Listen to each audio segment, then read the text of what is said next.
Hello everyone, myself Prabhat Singh, Assistant Professor from ABS Engineering College, Ghaziabad. Today I will discuss the topic longest common subsequence problem from the subject Design and Analysis of Algorithm. In the previous lecture, I have discussed about the dynamic programming, the various characteristics of dynamic programming, as well as matrix chain multiplication problem. Now I will discuss about the longest common subsequence problem. First we will discuss about what is LCS problem, then the definition of an LCS problem in a more generalized way, then the brute force to solve a LCS problem and why we solve the LCS using a dynamic programming. So what is an LCS problem? A subsequence, that is the longest common subsequence. A subsequence of a given sequence is just the given sequence with some elements left out. This is a basic definition. मतलब क्या कि एक sequence मुझे given है, उस sequence के एक सब सीक्वेंस को मैं कंसीडर कर रहा हूं और कुछ एलिमेंट्स को इग्नोर कर रहा हूं. राइट, लेट्स सपोज कि मेरे पास 10 एलिमेंट हैं और मैंने 6 को पिक कर लिया किसी कंडीशन के थ्रू और 4 इग्नोर हो गए, तो मैं कह दूंगा ये मेरा लॉन्गेस्ट कॉमन सबसीक्वेंस है इस गिवन सीक्वेंस का. अब लेट्स सपोज कि मेरे पास 2 सीक्वेंसेस हैं x एंड y. अब x और y सीक्वेंस का जो कॉमन पार्ट एग्जिस्ट करता है वो मेरा z होगा. z में मतलब उसकी लेंथ लॉन्गेस्ट होनी चाहिए. मतलब ऐसे कि let's suppose x is BCD and y is CBD. अब सब सीक्वेंस और सब स्ट्रिंग में क्या फर्क है? सब स्ट्रिंग में लेटर्स आर इन कंटिन्यूअस, सब सीक्वेंस लेटर्स कैन जंप. तो व्हाट वी कैन से, अगर कोई एक x सीक्वेंस है और y सीक्वेंस है तो z एक सीक्वेंस हो सकता है विद BD एंड CD. आप एक देखिए यहां पे B एग्जिस्ट कर रहा है, यहां पे B एग्जिस्ट कर रहा है. B के बाद अगला कैरेक्टर C एग्जिस्ट नहीं कर रहा है, यहां पे अगला कैरेक्टर D एग्जिस्ट कर रहा है, तो मेरा BD एक सॉल्यूशन हो गया. ऐसे ही मेरा एक CD भी एक सॉल्यूशन है. तो मैं ये कह सकता हूं कि X में अगर BCD है, Y में अगर CBD है, तो X का और Y का कॉमन सब सीक्वेंस जो है उसकी लेंथ 2 होगी. उस कॉमन सब सीक्वेंस के जो कैरेक्टर्स हैं BD या CD, ठीक है, उसको मैं कह रहा हूंगा तुम्हारा सब सीक्वेंस जो मेरा रिटर्न हो रहा है. तो basically what we are talking about, we are given x and y as a sequence, we have to return a common subsequence of x and y in such a way that the length is longest. Agreed? तो हम simple यहां से देख पा रहे हैं, given two sequence x and y, we say that the sequence z is a common sequence of x and y if z is a subsequence of both x and y. Basically क्या बात कर रहे हैं हम, हमारे पास एक sequence x given है, एक y गिवन है, z एक कॉमन सीक्वेंस है x and y का if z is a subsequence of both x and y. In longest common subsequence problem we are given two sequences x. अब x क्या होगा, x1 x2 up to xm and y is y1 y2 up to yn, and we wish to find a maximum length common subsequence of x and y. So what exactly the problem is? Problem है मेरे पास एक x sequence given है, एक y sequence given है, मुझे एक z सब सीक्वेंस निकालना है जो x और y दोनों में एग्जिस्ट करे और उसकी लेंथ लॉन्गेस्ट हो. सिंपल डेफिनेशन क्या है, आई वंस अगेन रिपीट, मेरे पास एक x सीक्वेंस गिवन है, y सीक्वेंस गिवन है, मुझे एक z कॉमन सब सीक्वेंस निकालना है x और y का जिसकी लेंथ लॉन्गेस्ट हो. अब इसको सॉल्व करने का क्या तरीका है, let's take an example, x is equal to BCD और y इक्वल टू CBD. अब अगर मैं ब्रूट फोर्स से सॉल्व करूं तो मैं क्या करूंगा, यहां पे मेरे पास x में 3 कैरेक्टर्स हैं, तो मैं इसके सारे पॉसिबल सबसीक्वेंसेस निकाल लूंगा. मतलब कैसे, phi B C D BC CD BD and BCD. अब क्या हुआ, मैंने जितने x के कैरेक्टर्स की थे, लेट्स सपोज x की लेंथ कितनी है m, तो मैंने 2 की पावर m टाइम लगाया इसके सारे पॉसिबल सबसीक्वेंसेस को कैलकुलेट करने में. अब इन सारे पॉसिबल सबसीक्वेंसेस को एक एक करके y में, मतलब लेंथ n में मैंने चेक किया कि ये सीक्वेंस एग्जिस्ट करता है या नहीं। जैसे बी एग्जिस्ट करता है, सी तो बी भी एक सीक्वेंस है, सी भी है, डी भी है, बी सी नहीं है, बी डी है एंड सी डी है। तो मैं यहां से ये कह दूंगा ये तो लेंथ 1 के हैं, ये लेंथ 2 के हैं, तो मेरे ये दो सॉल्यूशन निकल के आ रहे हैं। बट ब्रूट फोर्स में इसको सॉल्यूशन निकालने के लिए मुझे टाइम लगा 2 की पावर m इंटू एन। 2 की पावर m टाइम कौन सा? 2 की पावर m टाइम है जिसमें मुझे x के सारे सब पॉसिबल सबसीक्वेंसेस निकाले और इंटू n मतलब y में एक एक करके मैंने ट्रेवर्स करा। तो बेसिकली यहां तक कि मेरे टेक अवे ये है कि मेरे पास x एक सीक्वेंस है, y एक सीक्वेंस है, मुझे z कॉमन सीक्वेंस निकालना है x और y का जिसकी लेंथ लॉन्गेस्ट हो। नेक्स्ट हमने एक एग्जांपल लिया, x में BCD, y में CBD, और हमने क्या करा, x के सारे पॉसिबल सबसीक्वेंसेस निकाले 2 की पावर m टाइम में। उसके बाद एक एक करके सारे सीक्वेंसेस को y से मैच करे, जो एग्जिस्ट करता है वो मेरा सीक्वेंस होगा, z में आएगा। अब BCD की लेंथ 1 थी और BD और CD की लेंथ 2 थी, तो लॉन्गेस्ट कॉमन सबसीक्वेंस में मेरा BD और CD रिटर्न हो रहा होगा। बट द प्रॉब्लम इज कि मेरा इसमें एक्सपोनेंशियल टाइम लग रहा होगा। That's the reason LCS problem को हम DP से सॉल्व करते हैं in order to reduce the time from exponential to m into n। अब DP है तो DP के एक एक करके सारे स्टेप्स को देखते हैं। सबसे पहले step number 1, optimal substructure of an LCS। Right, तो सबसे पहले मेरे पास एक x एक सीक्वेंस गिवन है, y एक सीक्वेंस गिवन है, और मुझे z कॉमन सब सीक्वेंस निकालना है x एंड y का। राइट, तो मेरे 3 केसेस पॉसिबल हैं। क्या? अगर x वाला कैरेक्टर और y वाला कैरेक्टर सेम है, ध्यान देना, अगर x का कैरेक्टर और y का कैरेक्टर सेम है तो zk में आएगा xm और ym की जो भी वैल्यू होगी। प्लीज ध्यान दें, अगर x और y दोनों के कैरेक्टर सेम हैं तो ऐसे समझें जैसे x is BCD, y is CBD and we are talking about this and this. अगर x और y के कैरेक्टर सेम हैं तो z में भी b रिटर्न होगा, मतलब ये अगर b है, ये b है, तो ये भी b रिटर्न होगा, और उसकी लेंथ जो होगी वो 1 कम हो रही होगी इससे पहले तक मतलब x जब 0 रहा होगा और y जब c रहा होगा, तो जो भी लेंथ होगी LCS की वो मेरी लेंथ रिटर्न हो रही होगी।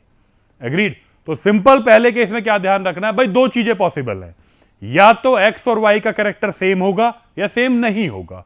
अगर सेम है तो z में वो कैरेक्टर जाएगा कॉमन होने की वजह से, और उसकी लेंथ जो होगी प्रीवियस वाले के लेंथ से 1 ज्यादा होगी, मतलब मैं सीधे डायगोनल में 1 ऐड कर दूंगा। राइट, लेकिन अब आप इसमें एक चीज बड़ी ध्यान रखने वाली है कि अगर यहां पे ये कुछ वैल्यू है, ये कुछ वैल्यू है, ये कुछ वैल्यू, मैं इसको कैलकुलेट कर रहा हूं, अगर यहां पे C है और यहां पे भी C है, अगर ये दोनों कैरेक्टर सेम है तो इस वाली वैल्यू में 1 ऐड हुआ होगा यहां पे, और दोनों कैरेक्टर सेम नहीं है तो मैं एक बार इसके बारे में बात कर रहा हूं और एक बार इसके बारे में बात कर रहा हूं। अब वो केस 2 केस 3 से देखते हैं। xm not equal to yn है तो zk को मैंने नॉट इक्वल टू xm माना एक बार, और यहां पे इंप्लाइज कर दिया z is an LCS of xm - 1 and y। और सिमिलरली xm - 1 क्या होगा, x का एक कम होना, मतलब ये xm - 1 मेरा ये वाली चीज हो गई, और xy - 1 कौन सी होगी, ये वाली। अगर देखें तो ये क्या है, x - 1 एंड y - 1, ये क्या है x - 1 एंड y, और ये क्या हो जाएगा x, y - 1। तो basically what we are talking about कि अगर वैल्यू सेम है तो xm - 1 और yn - 1 में 1 ऐड कर दिया। अगर वैल्यू सेम नहीं है तो मैं दोनों में ये देख रहा हूं कि xm - 1 से क्या आ रहा है या yn - 1 से क्या आ रहा है, दोनों में मैं मैक्सिमम पिक कर रहा हूं क्योंकि मैं लॉन्गेस्ट कॉमन सब सीक्वेंस की बात कर रहा हूं।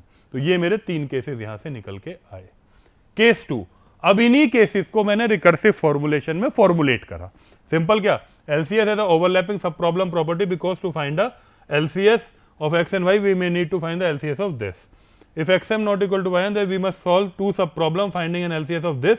अब क्या है, इन दोनों में whenever the LCS is longer, जो भी होगा इन दोनों में, भाई सिंपल क्या है, xm - 1 एंड yn - 1 में 1 ऐड कर देंगे, या फिर X M minus one Y और X comma Y N minus one का मैक्सिमम पिक करेंगे।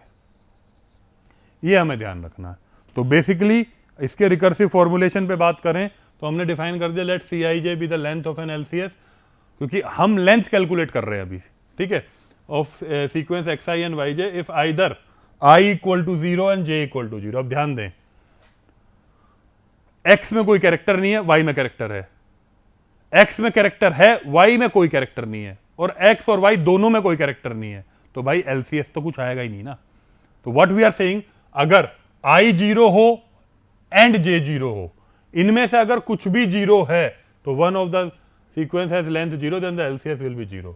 अगर आई 0 है और जे 0 है, अगर आई या जे में से कुछ भी 0 है तो मेरा सिंपल यहां पे रिटर्न हो गया, देखिए if I equal to 0 and j equal to 0 it will simply return 0।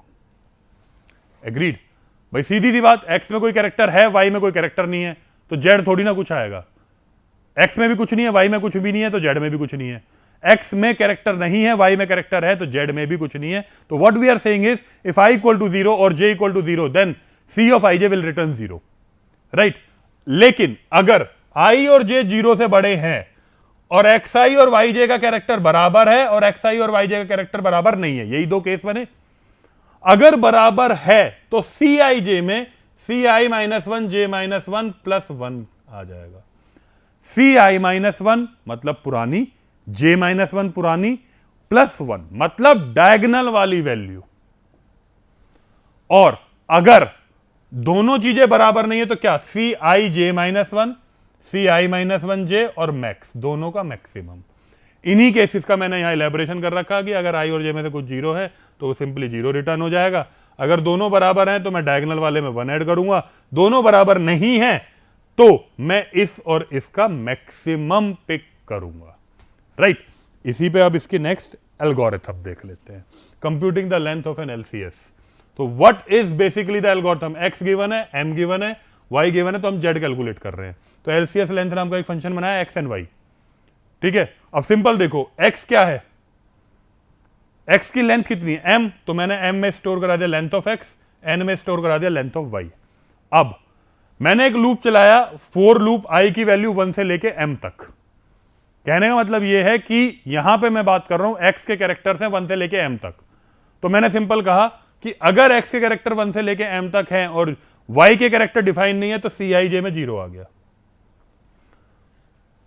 Right. मतलब एक्स में कुछ है, वाई में कुछ नहीं है, एक्स का कुछ कहां तक जा रहा है, 1 से लेके एम तक, और जे में 0 से लेके एन चलाया, राइट।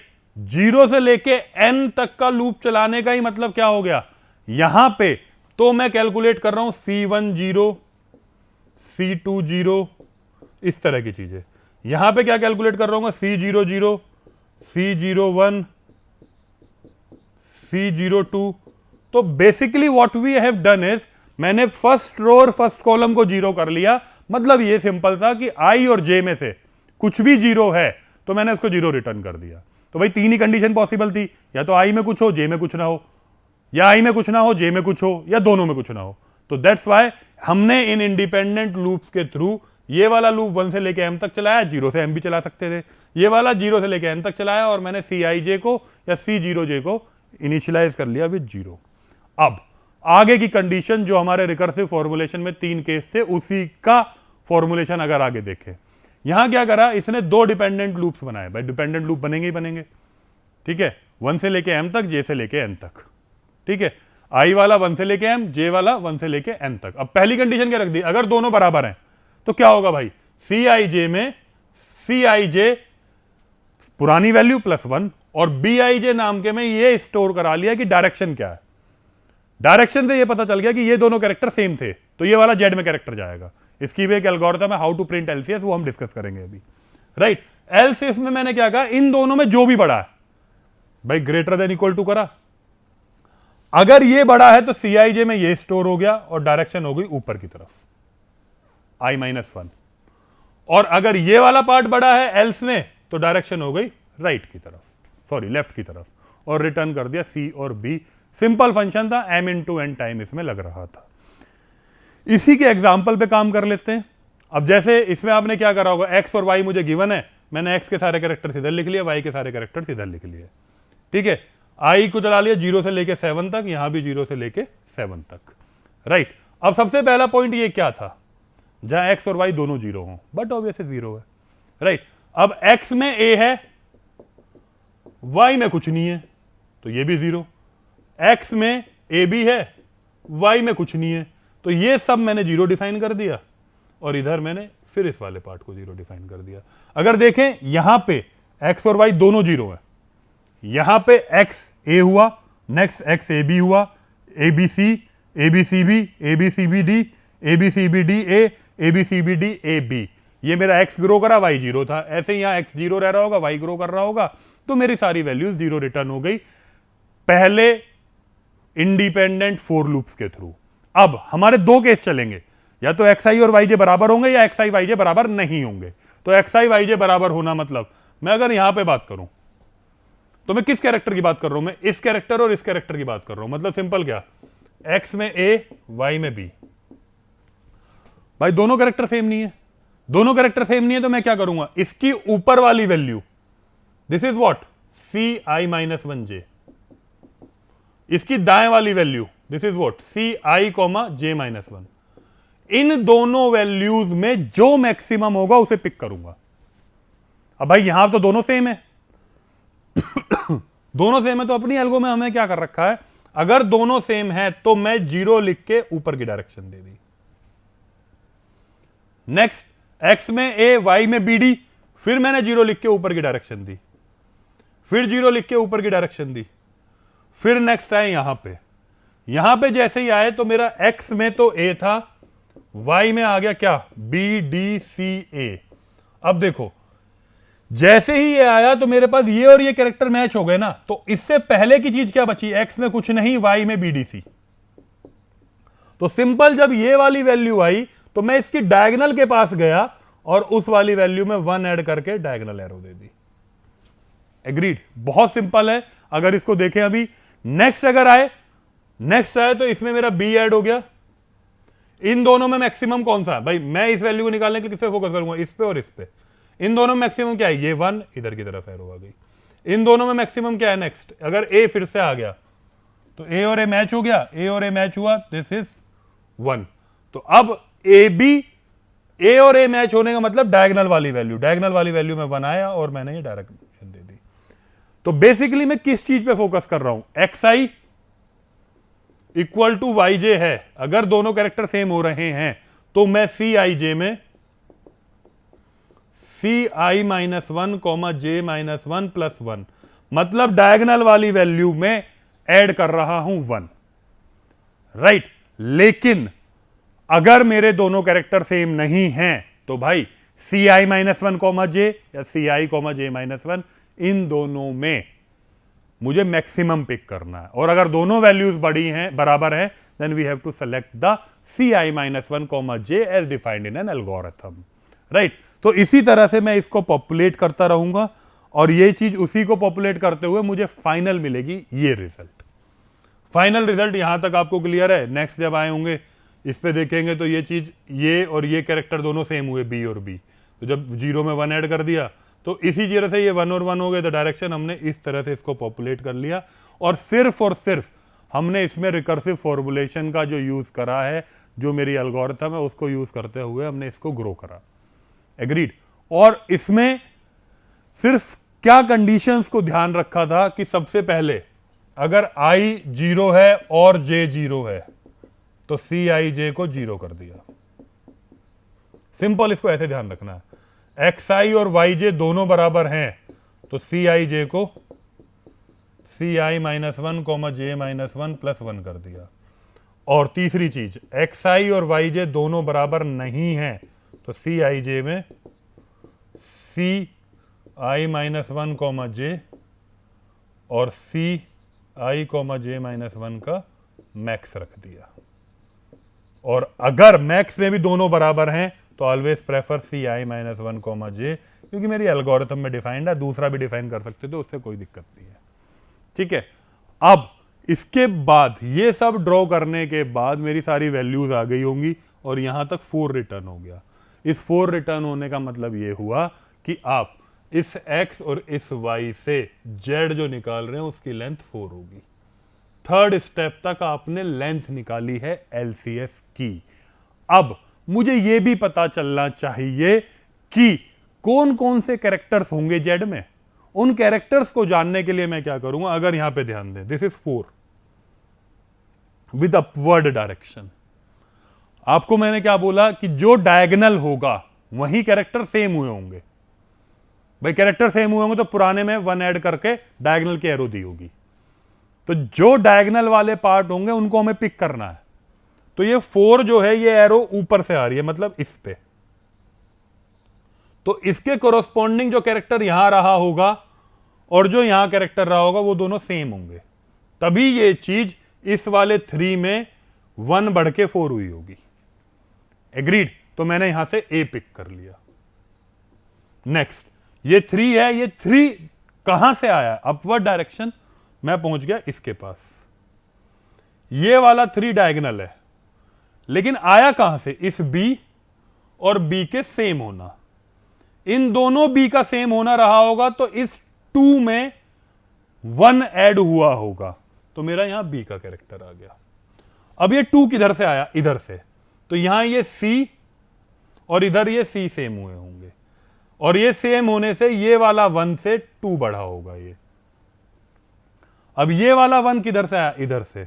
ये वाला बी और ये वाला बी सेम हुए होंगे, तब मेरा यहां पे बी आया होगा। एग्रीड? तो ये मेरा बी सी बी ए एक सॉल्यूशन इस तरह से निकल के आ रहा होगा, अगर मैं इसका फ्लो देखूं कि कौन कौन से कैरेक्टर्स जेड में आने चाहिए जो कि एक्स और वाई के कॉमन पार्ट है। अब उसकी एल्गोरिथम भी देख लेते हैं, सिंपल प्रिंट एलसीएस की, B X comma I comma J. अब सिंपल देखें, अगर आई और जे में से कुछ भी जीरो है तो सिंपली रिटर्न। भाई आई और जे में से सिंपली अगर कोई भी चीज जीरो हो जा रही तो मुझे रिटर्न करना है। मतलब क्या है? आप फर्स्ट रो या फर्स्ट कॉलम में पहुंच गए, राइट। बी आई जे अगर डायगोनल है, दिस इज बी आई जे, अगर डायगोनल है तो प्रिंट क्या करेंगे? एलसीएस बी एक्स आई -1 और जे -1, मतलब प्रीवियस पे। अगर कोई चीज मुझे डायगोनल दिखी तो मैं उसके पुराने वैल्यू पे जाऊंगा, बी एक्स आई -1 कॉमा जे -1। उसके आई -1 जे माइनस पे गया, उसके एक्स आई को प्रिंट करा दूंगा, राइट। अगर मैं यहां पे ध्यान दूं प्रीवियस स्लाइड पे, यहां पे अगर देखें तो ये वाला पार्ट, ये 4 जो आया मेरा यहां पे, इस 4 के इस वाली वैल्यू में 1 ऐड करा आपने, तब ये 4 आया होगा। इसको डायगोनल दिया और इसका एक्सआई प्रिंट कराया। इसका एक्सआई प्रिंट कराने का मतलब ए प्रिंट कराया, ठीक है। उसके बाद वो क्या करेगा लूप में? आपसे वो ये चाह रहा है कि जैसे ही डायगोनल आए, डायगोनल आने के बाद आप प्रिंट करो बी एक्स आई -1 जे -1 और एक्स आई को प्रिंट कर दो, ठीक है। एल्स इफ, अगर अपवर्ड डायरेक्शन है, अगर अपवर्ड डायरेक्शन है तो आप सिंपल इसमें ये काम करें, प्रिंट करें एलसीएस बी एक्स आई -1 कॉमा जे। एल्स अगर अपवर्ड डायरेक्शन की जगह लेफ्ट डायरेक्शन है तो प्रिंट करें बी एक्स आई जे -1। Basically 6th 7th 8th step से होना क्या है कि अपवर्ड डायरेक्शन हो या लेफ्ट में हो, we have to ultimately reach the diagonal point. और डायगोनल का मतलब दोनों कैरेक्टर एक्स और वाई में सेम हो गए, दैट्स वाई एक्स -1 और जे -1 में 1 ऐड हम सिंपली कर रहे होंगे और रिटर्न कर रहे होंगे एक्स आई को, right. So this is basically the flow जिसमें हम बात कर रहे हैं, जिसके थ्रू हम यहां बता दे रहे हैं कि दिस इज एक्स आई ए, जैसे ये वाला पार्ट हुआ, देन ये वाला पार्ट हुआ, देन ये वाला पार्ट हुआ और ये वाला पार्ट हुआ, तो हम सिंपली ये बोल पा रहे हैं कि this this and this is a common part and B C B A जो है वो मेरा जेड निकल के आ गया होगा लेंथ 4 का, जिसकी लेंथ लॉन्गेस्ट है। Agreed? Hope you all have understand this lecture. This is all about longest common subsequence problem using the dynamic programming approach. I have started with the basic definitions of LCS, as well as I have discussed the LCS problem using a brute force approach in which the complexity was exponential. With the help of a dynamic programming approach and the steps that which we follow in a dynamic programming, we have reduced the complexity from exponential to m into n, that is n square, because what we are doing is we are doing it in a grid, that is x की length and y length. तो this basically is x length into y length. So whatever the x length and y length, that will simply written as a complexity as n square. So we have reduced it from exponential to n square. So this is the basic advantage of dynamic programming over here. Hope you all have understand all the 4 steps of a dynamic programming. First step was the characterizing the structure of an LCS, second step was the recursive formulation, and third step was the algorithm which we have discussed about, and the fourth step. In the third step we have computed the length. What is the length which is common in A and B or x or y, and fourth step is to compute the characters which are common in x and y. Hope you all have understand this lecture. Thank you everyone.